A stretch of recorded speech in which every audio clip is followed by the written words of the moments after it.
You are not a mistake. God predetermined you in this earth and also has already pre-planned your success. You are not any kind of spiritual mishap.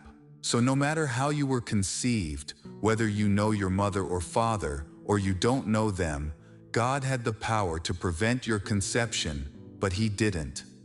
He allowed it because He wanted you to show up for this hour. So how many times as you look at yourself and people try to compare themselves with other people and so forth like that, it's not important, because He has a plan for you.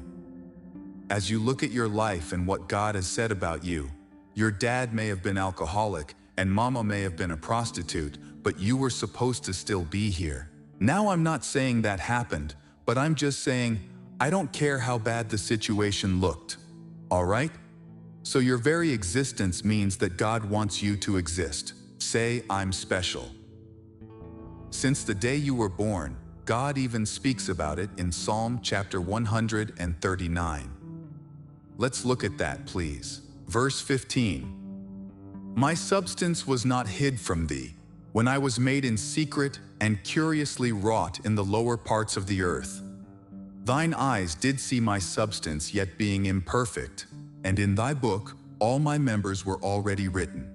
Verse 17. How precious also are thy thoughts to me, O God, how great is the sum of them. So God already has a plan for your life. Let's go over to Jeremiah chapter 1. Over in Jeremiah chapter 1, he says in verse 4, the word of the Lord came to me saying, before I formed thee in the belly, I knew thee. Right there just shows you right there that the baby's life begins in the belly. And before thou came forth out of the womb, I sanctified thee, and ordained thee a prophet unto the nations. In other words, I already planned what the purpose is for your life before you even came out of the womb. Say, I'm special. Now I'm saying that there was something that you were born to do. You were not just a mistake that came in the earth, but God plans for something. There's plans for something that you are to do. Now in this, you have to realize that you and I have potential, and potential is just one man could say it like this, it's hidden abilities. And so, it's already inside of you. Potential, if I hold an acorn seed in my hand, the potential of that acorn seed is in that acorn seed. Say amen to that.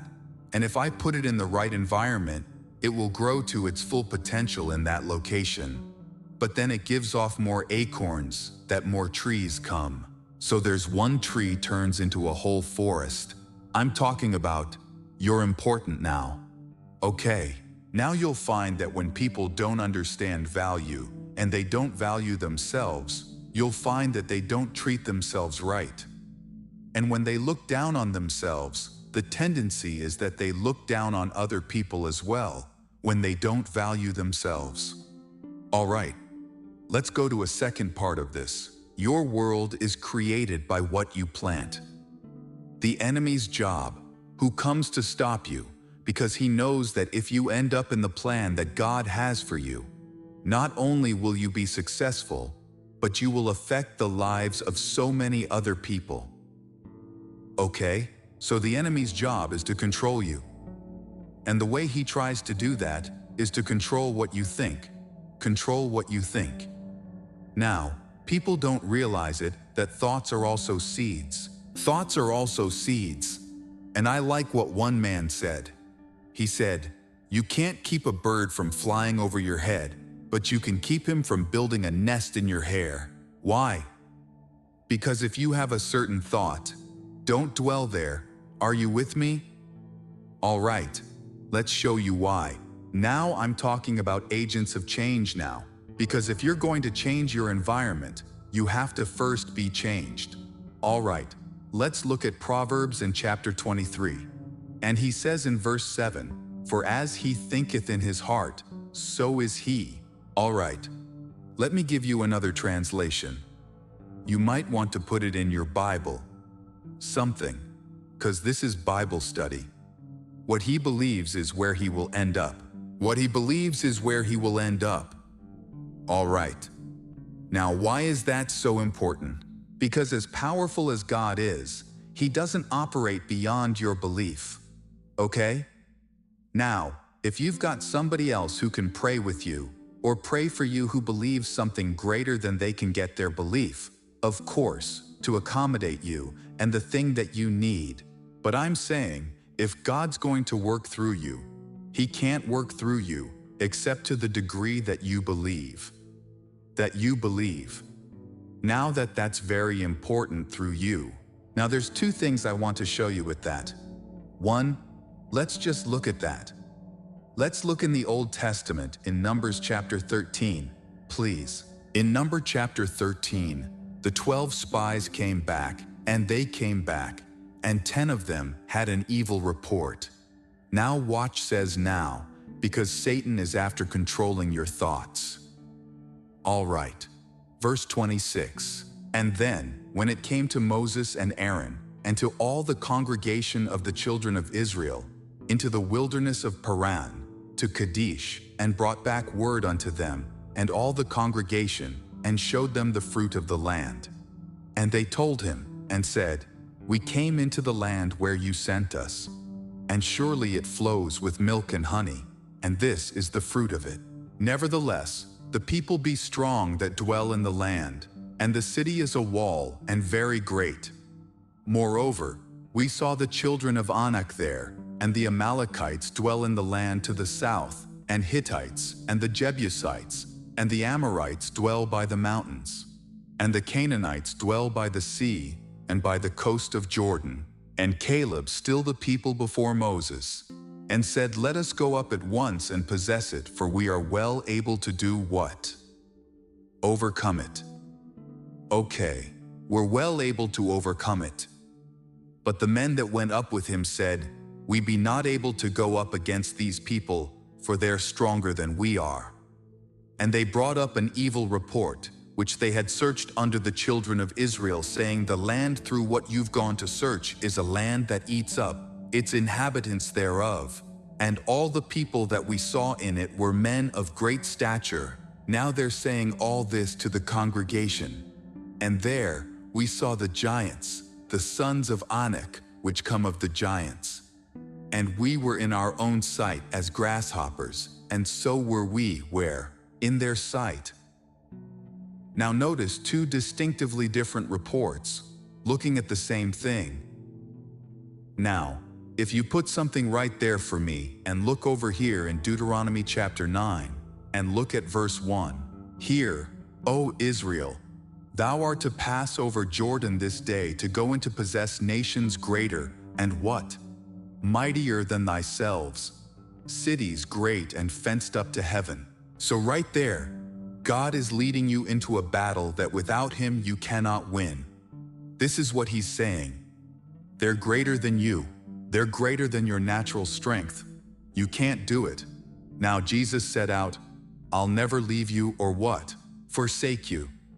So He's with you.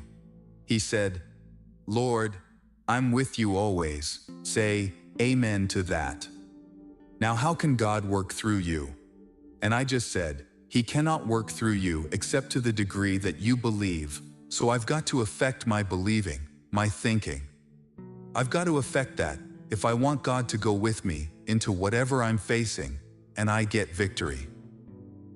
Now, the enemy knows that what you see is what you believe, because you've been made that way. What you see is what you believe. Now, let me just keep Numbers chapter 13 there. And let's go all the way over to John chapter 20, please. This is when Jesus was raised from the dead and He appeared to His disciples, but one of them wasn't there named Thomas. All right, so over here it says, well, I better start up here at verse 19.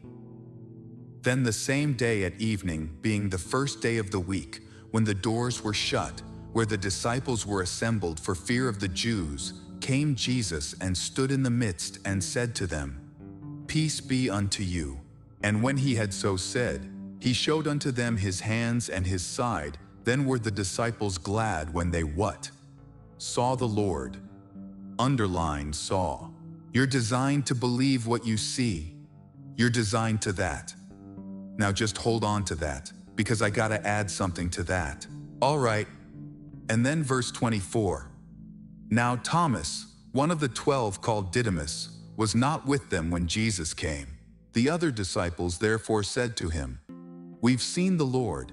But he said to them, "Except I shall see his hands, a print of nails in his hands, and put my finger into the print of nails and thrust hand into his side, I will not" what? "I will not believe." And after 8 days, again, the disciples were within, and Thomas with them. Then came Jesus, the doors being shut, and stood in the midst, and said, "Peace be unto you." Then said he to Thomas, "Reach into thy finger, and behold my hands, and reach to thine hand, and thrust it into my side, and be not" what? "Faithless, but" what? "Believing." And Thomas answered and said to him, "My Lord and my God." And Jesus said to him, "Thomas, because you have seen me, you have believed. But blessed are they that have not seen yet have believed." Are you with me? Blessed are they that have not seen yet believed. Now, look at 2 Corinthians chapter 4 and verse 18. While we look not at the things that are seen, but at the things that are not seen, for the things that are seen are what? Temporal, but the things which are not seen are what? Eternal. Now, what does that just telling you? It's telling you that you got two sets of eyes. You've got two sets of eyes. You've got the eyes of your spirit, and you've got the eyes of your natural. And you are designed to control this earth, and you cannot control it with the eyes of your natural man. You cannot do that. You control it with what we call revelation knowledge. Knowledge that is beyond natural physical knowledge. All right, case in point. Yeah, I was working for company IBM, and God was speaking to me about starting full-time ministry full-time, but I just couldn't go every time. I'd try to set a date for it. "Baby, need a new pair of shoes, something else is due." I said, "Well, I better stay here and get this check here, you know?" Well, I couldn't move. Now I heard a man preach on seed time and harvest. So he preached from Mark 11, Mark chapter 11, Mark chapter 10 verses 29-30.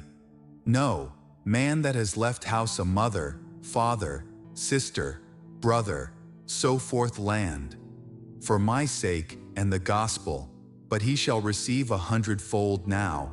Now what did I do? The Holy Spirit quickened to me. He said, "You need to meditate that." All right. So what is meditation? Meditation, or biblical meditation, is a God-given process that produces a spiritual experience which causes a permanent change in your thinking. So he said, meditate that. So I meditated Mark 10:29 and 30. One day on University Avenue in St. Paul, Minnesota, something exploded within me. What was it called? A mental breakthrough. A mental breakthrough. And some people sitting here right now, you need a breakthrough. You need breakthrough thinking. And once that light came in, it overshadowed all other light. Let me give you the scripture, Ephesians chapter 1:17, that the God of our Lord Jesus Christ, the Father of glory, may give unto you the spirit of wisdom, and what? Revelation in the what? Knowledge of him. Keep going. That the eyes of your understanding be enlightened, that you may know what is a hope of his calling, and what are the riches of the glory of his inheritance in the saint. Now take that verse right there to verse 18 and give it to us in the Amplified Translation, please. By having the eyes of your heart, that's the eyes of your spirit. Keep going, flooded with light so that you can know and understand the hope to which he has called you. And how rich is his glorious inheritance in the saints, his set-apart ones. Now, what happened when I had this flash to go on inside of me at University Avenue in St. Paul, Minnesota that day? All right, this light that came inside of me filled my, I want to say eyes, but my heart with a greater knowledge than what I had before. Go to Galatians chapter 1. Galatians chapter 1 was talking on agents of change now. Because the church pretty much been following the world, instead of leading the world, and they haven't been leading them, because they don't have revelation, they don't have that light. And you gotta get that light, because it's going to give you a greater knowledge and greater understanding. It's going to give you more advantages. In fact, you are made to be informed on another level. Look at Galatians now, chapter 1. Stay with me, watch this. Verse 11. This is the Apostle Paul talking. But I certify you, brethren, that the gospel, which was preached of me, is not after man, for I neither received it of man, neither was I taught it, but by the what? Revelation of Jesus Christ. In verse 15, but when it pleased God who separated me from my mother's womb, and called me by his grace to reveal his Son in me, that I might preach him among the heathen. Immediately I conferred, not with what? Flesh and blood. Got it. So notice when he got that revelation, I'm not talking about information. Information comes naturally. It comes to the natural center. I'm not talking about that. I'm talking about a high-end level of knowledge. It comes by the revelation of Jesus Christ, by the power of the Holy Ghost. And he's your teacher. He teaches you on a higher level, greater truths. Got it. So he is saying, hey, I got some things by the Holy Ghost here. I got some things about Jesus Christ. Why? Because he wasn't born during the time that Jesus was and walked the earth. He came after that. So he couldn't walk with him and talk with him, see him feed the poor, see him so forth. He had to get all of his you gotta get yours. You gotta get yours by revelation. You get in that Bible and start meditating on a scripture where Jesus went up by the synagogue, so forth, and all of a sudden, you'll start seeing it there. You'll start being there. You'll start seeing people sitting around. I'm telling you, the Holy Ghost is able to take you back in time and show you things. He's able to take you forward and show you things to come. It's something that is going to take you and inform you on another level that you should leave out of here full of a joy that you never had in your life. Because when you can see what other people can't see, you can go where other people can't go. You can do things other people can't do. You're seeing something other people can't see, but you were informed from another level. Let's go to another one. Matthew chapter 16. Please, I'm encouraging you to bring a word that you can see in that Bible, because you wouldn't be here if you didn't have some obstacle in your life. And I'm telling you, you can remove the obstacle right away, but you got to get information from another level. As long as enemy can keep you in a place where you are only being dictated to by your senses, he will lead you around Chicago with a ring in your nose and lead you all around town for years and years and years. And you'll find you'll be dealing with the same problem today that you did 10 years ago. The same problem. Why? Because you need a breakthrough. You need a breakthrough in your thinking. And so you gotta come say, wait a second. This is not some religious thing that I'm in right here. This is life. This is the revelation of Jesus Christ. And I'm telling you folks, it's one breakthrough after another that you're going to get. One breakthrough after another. Say amen to that. So they listen at the dictates of their senses when they said, hey, they're giant, so forth and so on. Folks, let me tell you, anytime you're fighting the devil, if you fighting him in your own strength, he is a giant. You just get ready. He is a giant. You got to drop back and get a whole nother anointing of God through revelation, through the Word of God, through meditation. And let me tell you, when you feel that strength, now you step out on that Word and it will shatter everything that's blocking your way.